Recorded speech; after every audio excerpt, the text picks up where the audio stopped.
So আমি যেটা করেছি, আমি একটা আমার পার্সোনাল একটা এক্সেল ফাইল ছিল, যেটা আমার পার্সোনাল ওয়ার্ক লাইফে, সেটার উপরে আমি পাওয়ার বিআই এর উপর একটা ড্যাশবোর্ড বানিয়েছি। তো প্রথমে আমি পাওয়ার বিআই ড্যাশবোর্ডটা দেখানোর আগে আমি এক্সেল ফাইলটা একটু দেখাই।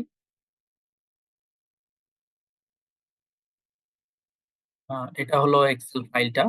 এখানে মেনলি দেখা যাচ্ছে যে ক্লারিফাইড ওয়াটার বা র ওয়াটার বা ডেমি ওয়াটার, মানে মেনলি ওয়াটার ট্রিটমেন্ট প্ল্যান্টের একটা ডেটা। সেখানে বিভিন্ন জানুয়ারি থেকে জুন মাস পর্যন্ত 6টা মাসের ডেটা আছে।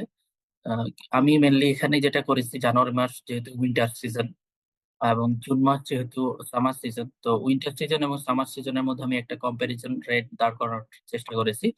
সেক্ষেত্রে র ওয়াটার প্রোডাকশন, তারপরে সেটার ট্যাঙ্ক লেভেলের সাথে যে কতখানি পানি ডিফারেন্স হচ্ছে দুই সিজনে, টেমি ওয়াটারের সেম ইস্যু, কনজাম্পশন কিরকম হচ্ছে, এবং ওয়েস্ট ওয়াটারের এবং স্লাজের একটা, যে তিনটা আমি একটা কম্পারিজন তৈরি করেছি জানুয়ারি এবং জুন মাসের মধ্যে। আমি বাকিগুলা নেই নাই, আমি খালি উইন্টার এবং সামারের কম্পারিজন করার চেষ্টা করেছি। তো আমি এখন যদি চাই যে আহ, আমার পাওয়ার বিআই ড্যাশবোর্ডটা যদি দেখার ট্রাই করি, আহ, যদি দেখি, এখানে আমি ওপেন করে রেখেছি আগে সবই, আমি করে রেখেছিলাম। এটা এটা হলো আমার পাওয়ার বিআই ড্যাশবোর্ড। আমি জিনিসটা ফাইলটা ফার্স্টে আমি যদি দেখি যে আমার টেবিল ভিউটা আমি যদি দেখি এখানে, আমার এখানে যেটা এক্সেলটা যেটা আমি দেখলাম একটু আগে, সেখান থেকে যেটা দেখতে পেলাম যে এক্সেলে বিভিন্ন ভাবে ডিফারেন্ট ভাবে ছিল, রো ডিফারেন্ট ছিল, কলাম ডিফারেন্ট ছিল। আমি এখানে ট্যাবলো, সরি, পাওয়ার বিআইতে ইম্পোর্ট করার পরে আমি সবগুলাকে একই রেটে নিয়ে আসছি, এবং জানুয়ারি এবং জুন দুইটা ভাগে ভাগ করেছি, এখানে যদি দেখতে পাই। এবং যেটা প্রথমে বললাম, কম্প্যারিজনের জন্য আমি দুইটাকে অ্যাপেন্ড করেছি, দুইটা, এবং সেটা দুইটাকে আমি এখানে এখানে দেখতে পাচ্ছি। মেনলি আমার এই অ্যাপেন্ডেড যে আমি টেবিলটা বা মডেলটা দাঁড় করিয়েছি, সেখান থেকেই আমি এটা তৈরি করেছি। তো ফার্স্টে এটা আমি আমি তিনটা ভাগে ভাগ করেছি: র ওয়াটার, ডেমি ওয়াটার এবং ওয়েস্ট ওয়াটার। তো আমি যদি একটু দেখি, এখানে দেখা যাচ্ছে জানুয়ারি এবং জুন আমি ভাগ করে দিয়েছি West water sludge production report, এবং এখানে ওয়েস্ট ওয়াটার স্লাজ প্রোডাকশন রিপোর্টের এখানে জানুয়ারি এবং জুনের মধ্যে দুইটা ভাগ করা আছে। এখানে এখানে আর একটা যেটা করা আছে, সেটা হলো যে এখানে জানুয়ারি, ফেব্রুয়ারি, মার্চ এইভাবে আমি একটা স্লাজ এবং ওয়েস্টের যেটা প্রোডাকশন সেটা এখানে দেখিয়েছি। আর এখানে যে একটা পাম্প রানিং, আমার পাম্প রানিং এটা আমি এখানে দেখিয়েছি। West water flow plus pump কতক্ষণ চালানো হয়েছে স্লাজ প্রোডাকশনের জন্য, এই জিনিসটাও আমি এই আমার ড্যাশবোর্ডে নিয়ে আসছি। আমি যদি এখানে দেখতে চাই যে এখানে ওয়েস্ট ওয়াটার প্রোডাকশন রিপোর্ট, এটা মান্থ ওয়াইজ, ডেট ওয়াইজ ভাগ করে দেওয়া আছে, যে 30 মান্থলি ডেট, প্রত্যেক ডেটে কতখানি কিভাবে কি হয়েছে সেটাও আমি এখানে দেখতে পাচ্ছি।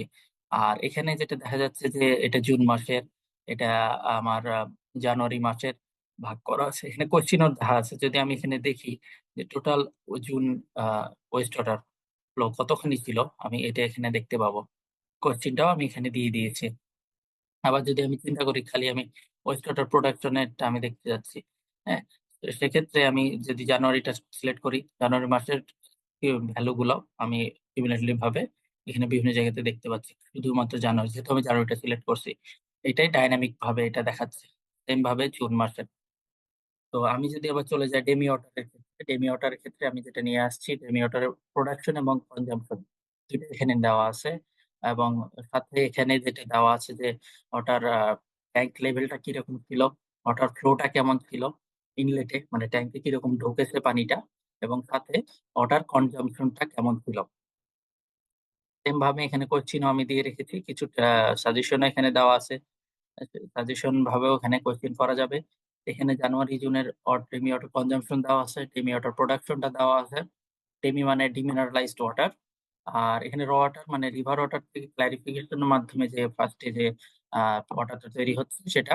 এখানে আমি র ওয়াটার প্রোডাকশনের একটা ভিউ নিয়েছি জানুয়ারি এবং জুনের। এর সাথে একটা জিনিস যোগ করা আছে, যেহেতু ওয়াটারের সাথে ক্লারিফায়ারের একটা প্রেসার ফিল্টারের রানিং আওয়ারের কন্ডিশন আছে, সেটা এখানে যোগ করা আছে। সেম ভাবে যে পিএফ মানে প্রেসার ফিল্টার, সেটাও এখানে দেওয়া আছে। এটা দিলে আমরা বুঝতে পারতেছি যে কখন কিরকম চলেছে। এখানে এই যে এখানে clarified water, some water production June মাসে এটা বেশি চলেছে বোঝা যাচ্ছে। আবার এখানে আমি যে জানুয়ারি সিলেক্ট করি, জানুয়ারির ডেটাটা দেখতে পাচ্ছি। জুন সিলেক্ট করলে জুনটা এবং এখন পুরাটা দেখাচ্ছে। সেম ভাবে এখানে ক্লারিফায়ার ডেট ওয়াইজ দেওয়া আছে। তো এইভাবেই আমি মেইনলি ওই একটা এক্সেল ফাইল থেকে আমি র ওয়াটার, ডেমি ওয়াটার এবং ওয়েস্ট ওয়াটার ৩ টাকে ভাগ করেছি এবং আমার ড্যাশবোর্ডটা তৈরি করেছি। Thank you.